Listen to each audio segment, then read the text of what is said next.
If, मुझे था एक दो एक क्वेश्चन। मिनट, हाँ करते हैं अभी। इफ एट 300 डिग्री सेल्सियस और 300 केल्विन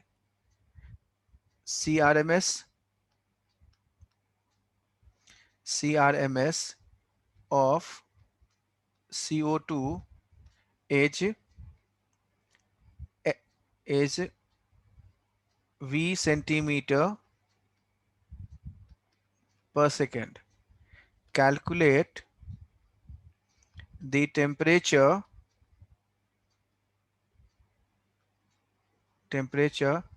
at which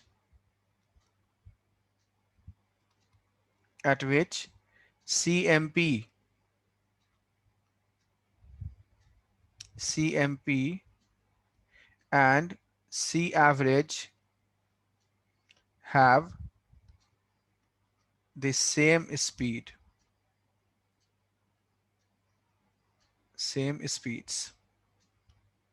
टेम्परेचर्स मतलब ये अलग अलग टेम्परेचर पे आएगा। सो कैलकुलेट द टेम्परेचर, जहां पर इसमें जैसे CRMS दिया हुआ है 20 सेंटीमीटर पर सेकेंड है, तो कौन से टेम्परेचर पे मोस्ट प्रोबेबल भी इतना ही होगा और कौन से टेम्परेचर पे सी एवरेज भी इतना ही होगा, V के बराबर ही होगा। So find the temperature in the two cases. क्या क्या हो जाएगा? So please calculate. So we can see here in this case, in the given question, we can see such की सारी velocity हमारे पास same है, so we can equate all of these as equal। तो ये equal है, लेकिन हमारे पास अंतर किस चीज का होगा? R और M कांस्टेंट है, 3R by M, यहाँ पे T1 है, इसमें 2R T2 by M हो जाएगा, यहाँ पर V 8R T3 by pi M हो गया। And so from that we can equate under root 3T1 बराबर अंडर रूट 2T2। तो हमारे पास पहले आ गया हमारे पास ये 450 केल्विन, यानी ये वाला हो गया किसके लिए? दिस इज फॉर, ये हमारे पास मोस्ट प्रोबेबल के लिए है। सिमिलरली फॉर एवरेज के लिए 8 बाई, हमने ऐसे लिख लिया 8 बाई पाई T3 कर दिया, and so we have solved for this T3, and so this is equal to 3 into 3.14 into 300 by 8, ये आ गया। And so here we can say इस तरह से हम लोग कैलकुलेशन करते हैं। Now the next thing is what, इसके बाद हम लोग बात करेंगे, and that is this idea is the next, हम लोग बात करें ideal and non ideal solution.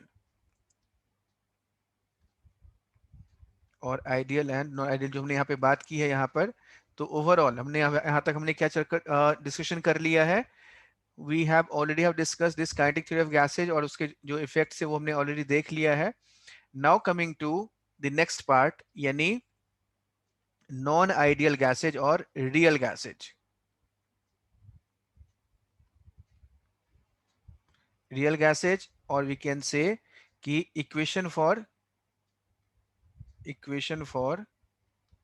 Non ideal gases.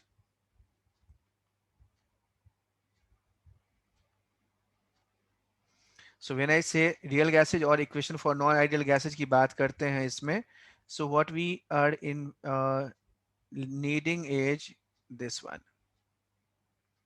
यानी यहाँ पर जो बेसिक आइडिया था जो हमने यहाँ पे मान रखा, जैसे कारण से रियल गैस में और जो आइडियल में, what was the basic theme which is needed to be improved? कौन सी ऐसी बात थी जो संभव ही नहीं है, जो बिल्कुल असंभव है? ऐसा कौन सा हमने पोस्टुलेट लिया था, या ऐसा कौन सा एजम्पशन हमने लिया था आइडियल गैस में जो कि बिल्कुल ही किसी भी कीमत पर पॉसिबल नहीं है? So what are the important factors that you think? Sir particles के बीच में इंटरेक्शन ना हो। पार्टिकल्स के बीच में इंटरेक्शन ना हो, ये बिल्कुल ही पॉसिबल नहीं है। Very much true. ये कैसे हम कर सकते हैं, क्यों कर सकते हैं, या how can we say like that? ऐसे कैसे बोल सकते हैं इस चीज को हम लोग? ठीक है, बिल्कुल सही कहा आपने। And how can we say like this, कैसे हम कर सकते हैं इस बात को?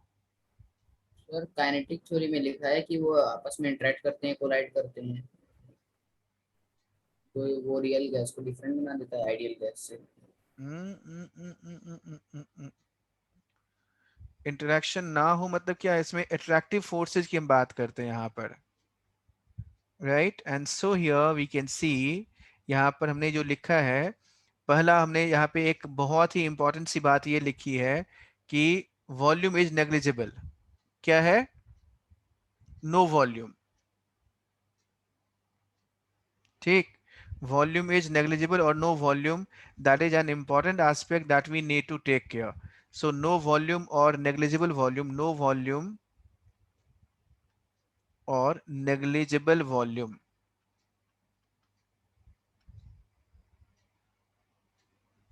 And therefore we can say this is again not possible. Yani what we need is volume correction term is required.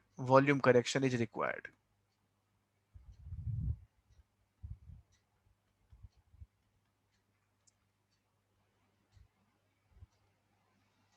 ठीक, देन वी नीड व्हाट, इसके अलावा हमें क्या चाहिए यहाँ पर, इसके अलावा भी हमें एक और चीज चाहिए होगा, that is called the second one, what will happen to momentum. जैसे मोमेंटम की बात करें, so what is the effect on momentum. Momentum is basically what, किस पर डिपेंड करता है, व्हाई मोमेंटम इज नीडेड, क्योंकि जब आप इस पे गैसेस सिस्टम पे प्रेशर की बात करते हैं, so what exactly we are talking about.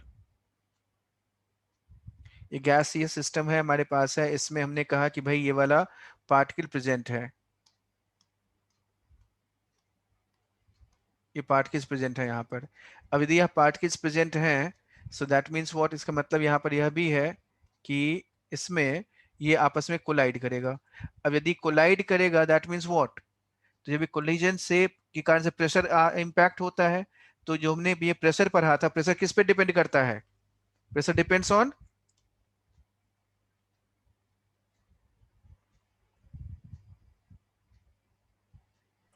Temperature. Temperature और वॉल्यूम। प्रेशर। प्रेशर ध्यान से याद करो, पढ़ो नोट्स, पलटो नोट्स को। और जब ये कोलिजन नहीं होगा तो क्या प्रेशर उतना एग्जर्ट कर पाएगा फिर, नो सर। नहीं। यानी इसका क्या मतलब हो गया, कि मतलब ये है कि मोमेंटम यदि in absence of momentum, in absence of attractive force, momentum in absence of attractive force which is ideal gas, ideal gas में कोई अट्रैक्टिव फोर्स नहीं है, ठीक, and in presence of attractive force, यहां पर क्या है, इसमें आइडियल गैस में हमारे पास हमने कहा कि यहां पर रियल गैस है ये, इट्स सेम और different, this would be different, हाँ या ना, रिया सही है गलत है, यस सर, सही है। सही है। तो जब ये सही है इसका मतलब दोनों डिफरेंट होगा, यदि ये दोनों डिफरेंट होगा इसका क्या मतलब है, डिफरेंट है, दैट मीन्स व्हाट, कि इसका मतलब इसमें प्रेशर कुछ इफेक्ट होगा, and so we what we need, therefore we need pressure correction term is required. यानी हमने यहाँ पे कहा वॉल्यूम करेक्शन, और दूसरा क्या चाहिए, वॉल्यूम के साथ हमें प्रेशर करेक्शन टर्म भी ऐड करना पड़ेगा, so we need a pressure correction term, we need a pressure correction term।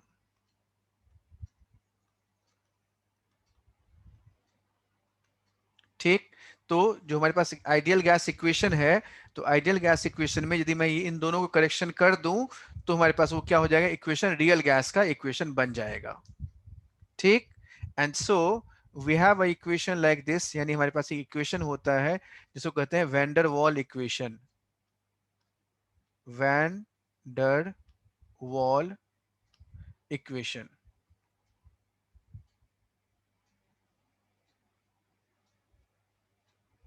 ये कौन सा वॉल है, दीवार का अंग्रेजी क्या होता है, WALL। और इसमें क्या है, डबल ए एल है, डब्लू डबल ए। हाँ। देखो वी स्मॉल है, डी स्मॉल है, डब्ल्यू कैपिटल है, सो वैन वॉल इक्वेशन कहते हैं हम लोग इसको।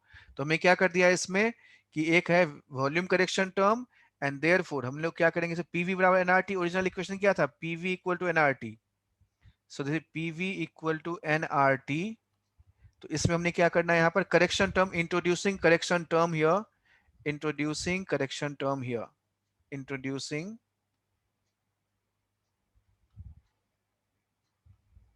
इसका डेरिवेशन हमें नहीं करना है अभी, केवल फॉर्मूला हमें याद रखना है, introducing correction term here, and therefore we can write, यहां से हम लोग क्या लिख सकते हैं, कि कहां पर P corrected into V corrected equal to nRT. And when I से P corrected into V corrected, तो P corrected कैसे होगा? तो P corrected के लिए हमें क्या करना पड़ेगा? करेक्शन टर्म ऐड करना पड़ेगा. And so I am here writing P plus ये जो करेक्शन टर्म है, this correction term is this one, n square A by V square. V square into V minus NB, ये है V minus NB. And so this is your correction term हमने लिख लिया. So this is equal to nRT.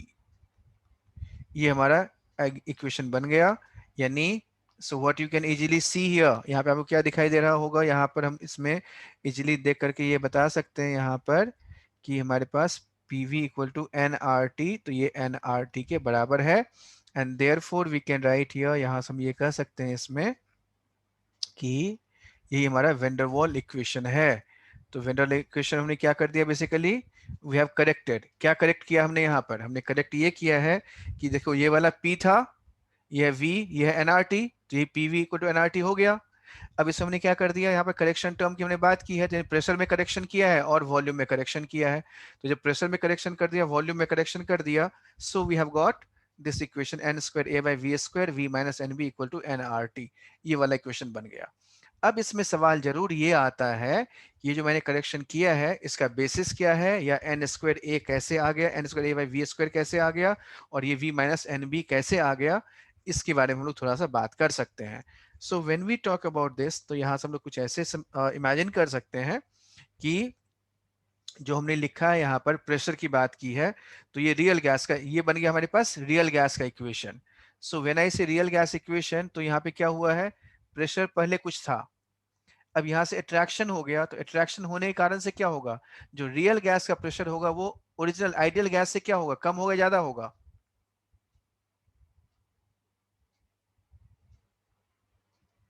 Hmm,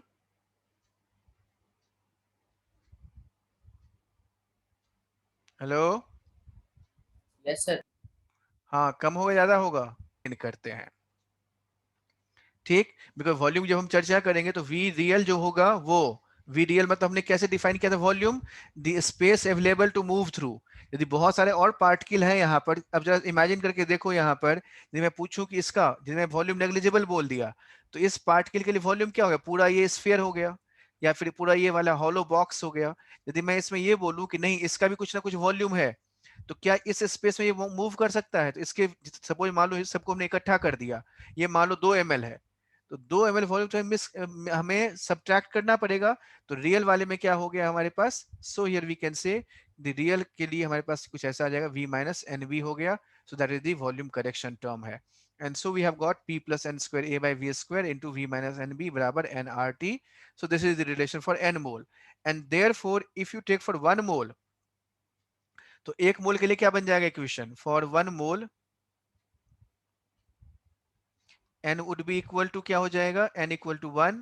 and therefore this equation turns out to be, so the equation क्या हो जाएगा हमारे पास, P plus n तो गायब हो गया, A by V square है, A by V square into V minus B equal to RT, ये आ गया. and therefore we can relate for this one. अच्छा, अब एक छोटा सा प्रश्न है, फाइंड, क्वेश्चन है ये वाला आपके सामने है, question is find the unit or dimension of this A and B are called van der Waals constant. A and B are known as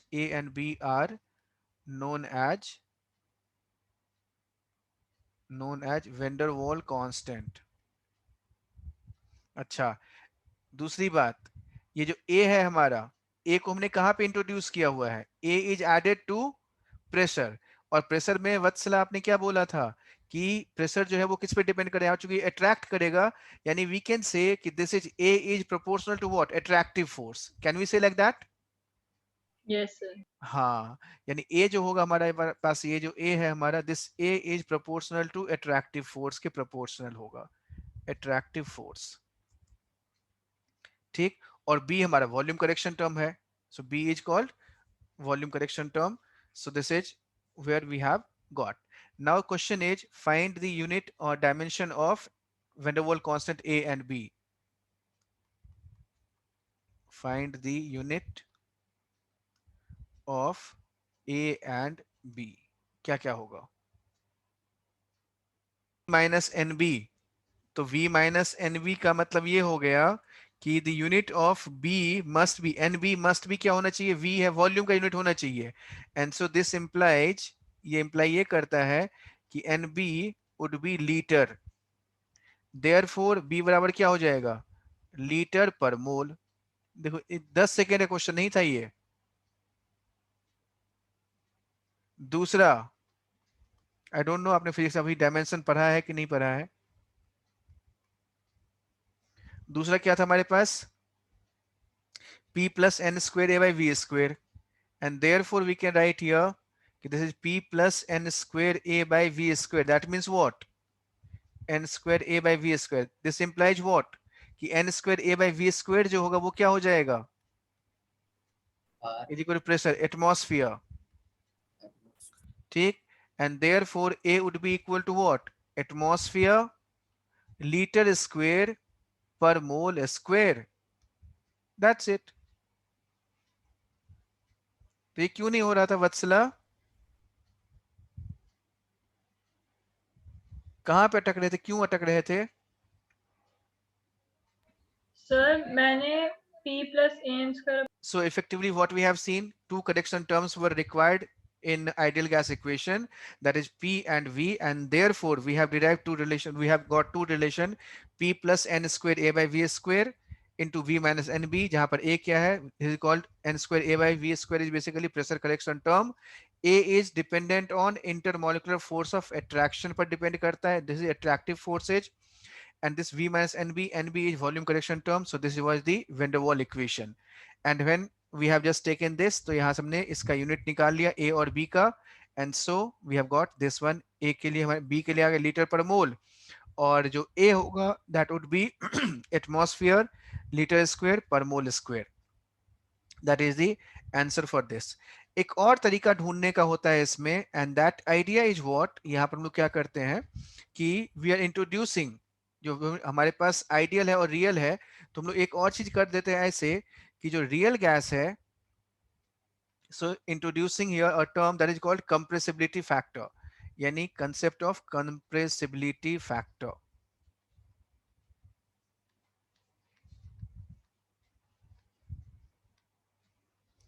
Compressibility factor.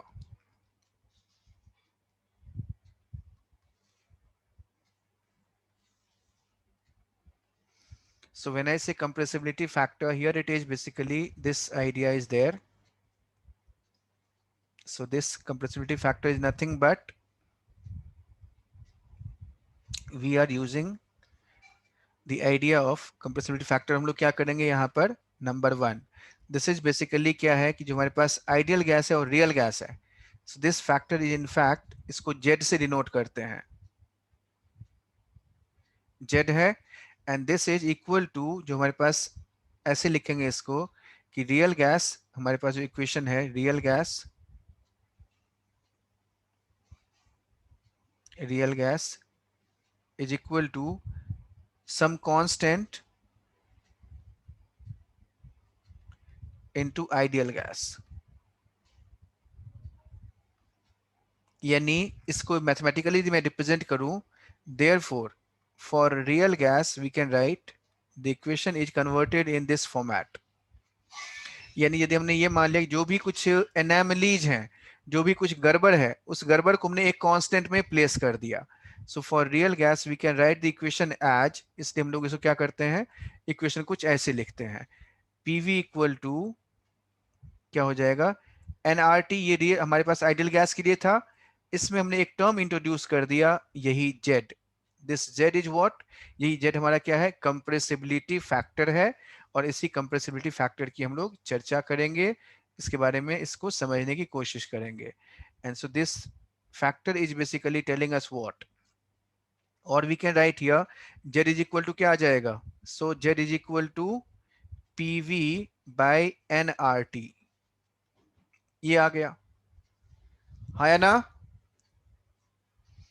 Yes sir. Yes, sir. हाँ, अब जरा बताना मुझे इसमें एक छोटा सा फिर जहां पर एक प्रश्न आ गया मेरे सामने कि z की क्या क्या वैल्यूज पॉसिबल हैं, what are the possible value of z?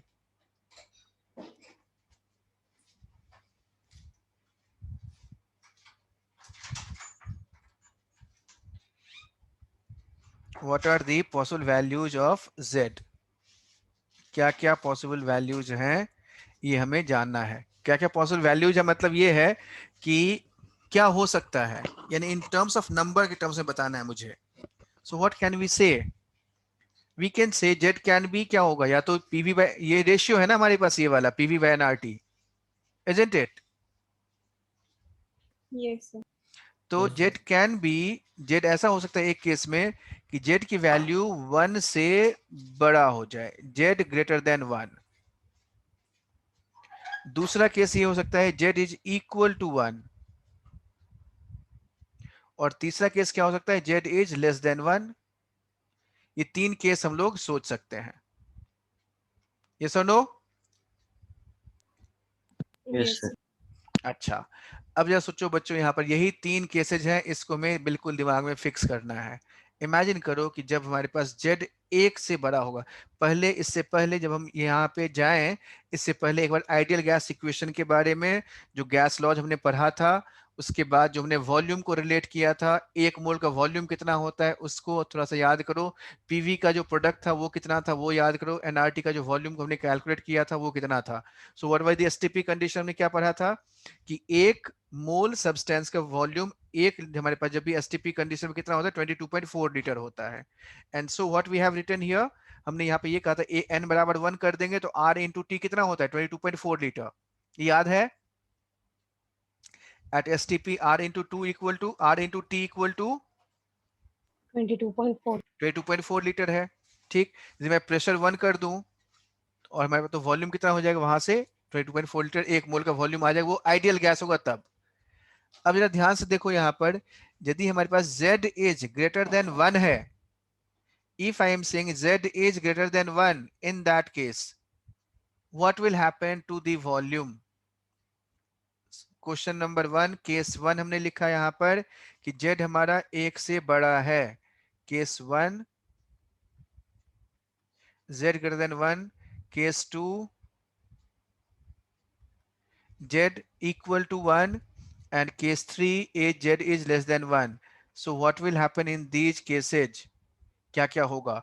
So when I have taken this as case 1 z greater than 1, in that case जब हमारे पास z 1 से बड़ा है, that essentially mean what? इसका मतलब क्या हो गया कि ये जो टर्म लिखेंगे यहाँ पे inequality लिखेंगे pv by nrt greater than 1. So we can write here pv upon nrt greater than 1, है ना? Yes or no Yes, बच्चों? sir. Therefore we can say pv must be greater than nrt, right? If I say n बराबर 1 मोल तो RT कितना होगा, and pressure equal to 1 atm, P 1 atm ले 22. लिया, और n हमारा कितना हो गया, n हमने 1 मोल लिया हुआ है, for 1 mole at 1 atm, 1 mole 1 atm हमने कांस्टेंट कर दिया, 1 mole and 1 atm। So in that case क्या हो जाएगा, volume must be greater than 22। RT RT कितना होता है, 22.4. 2.4. हाँ, तो यानी यहाँ पे जो वॉल्यूम ऑफ 1 मोल होगा, मोलर वॉल्यूम हो जाएगा, that must be greater than 22.4 litre.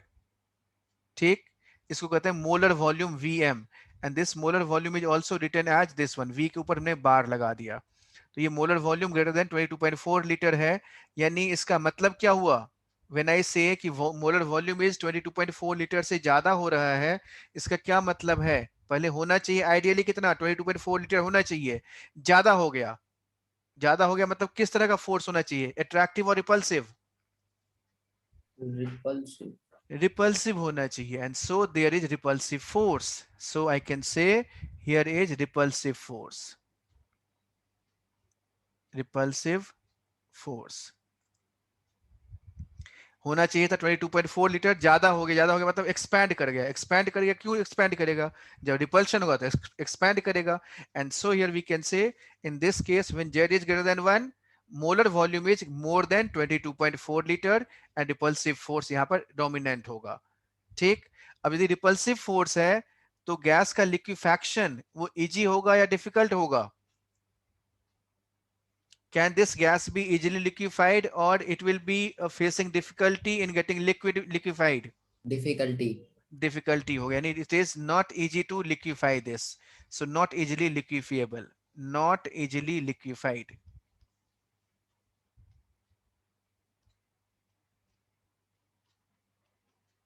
Not easily liquefied. Now the second edge case is what? Z equal to 1. जब Z बराबर 1 हो गया तब क्या आ गया? Z बराबर 1 है, फिर तो कुछ सोचने की जरूरत ही नहीं है, तो PV इक्वल टू क्या हो जाएगा?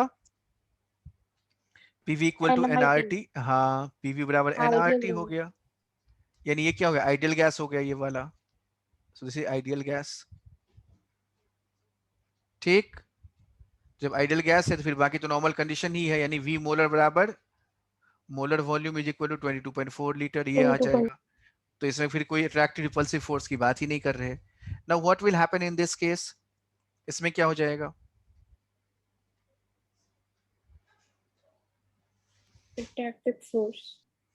कैसे, क्या क्या लिखेंगे यहाँ पर, प्लीज टेल मी। क्योंकि उसका वॉल्यूम जो होगा वो लेस देन 22.4 आ जाएगा। वेरी गुड, शाबाश। तो यहाँ पर मैं क्या लिखना है कि PV by NRT, so here in this case PV upon NRT would be PV upon NRT would be क्या हो जाएगा? लेस देन 1 हो जाएगा, and therefore we can say PV less than NRT, and therefore we can say molar volume less than 22.4 liter. Therefore what type of force we expect? attractive. Attractive force होगा, शाबाश। So there is attractive force, attractive force होगा, and therefore we can say easily liquefied, easily liquefied। तो ये जो gas होगा इसको हम लोग इजीली लिक्विफाई कर सकते हैं। ठीक, so we can say depending upon this Z value we can write it in this way. ठीक है बच्चों? Yes, sir. Yes. बहुत बढ़िया। तो Z बराबर क्या आ गया? Z is called compressibility factor and this is equal to PV upon NRT, यही होता है। अच्छा, अब जरा यहाँ पर एक दो और बातों का था ध्यान से देखना। जब हम इसी Z को रिप्रेजेंट करते हैं ग्राफिकली तो हमारे पास क्या सब बनेगा उसके बारे में चर्चा करते हैं। And so we can do it in this way. Number 1 at low pressure range and at high pressure range की बात करते हैं, and so we can have this one.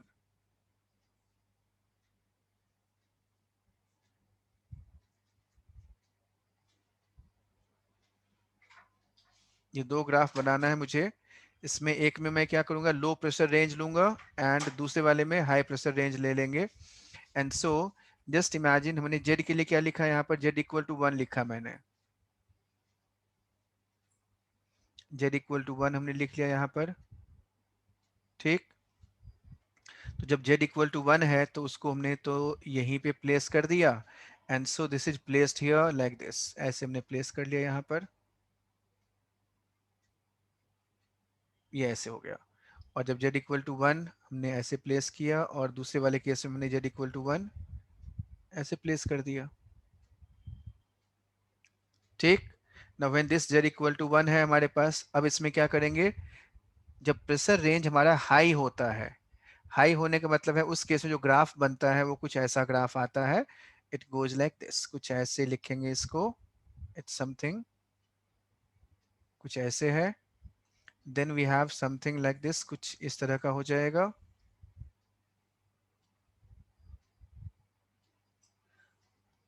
फिर इसके अलावा भी कुछ ऐसा भी आएगा, इस तरह का ग्राफ बनता है, राइट। अब जरा सोचो बच्चों, यार देखो यहाँ पे इमेजिन करो, यदि मैं एक मैग्नीफाइंग ग्लास लगा दूं, ये है हाई प्रेशर रेंज है, ये P हाई है, दिस इज जेड हो गया, और यहाँ पर ये जो एक्सिस हमारा है ये प्रेशर का एक्सिस है, प्रेशर का हमने एक्सिस लिया हुआ है हाई प्रेशर, यानी 1 atm 2 atm 3 atm 4 atm that way it is there. Now just imagine कि यदि मैंने यहाँ पर एक मैग्नीफाइंग ग्लास लगा दिया, यहाँ पर मैंने क्या किया है, एक मैग्नीफाइंग ग्लास लगा रखा है,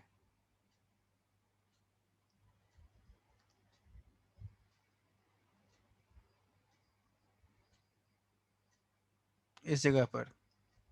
एंड दिस मैग्नीफाइंग ग्लास में हमने क्या कहा, यहाँ से मैग्नीफाइंग ग्लास है और इसको हमने यहाँ से ऐसे ले लिया,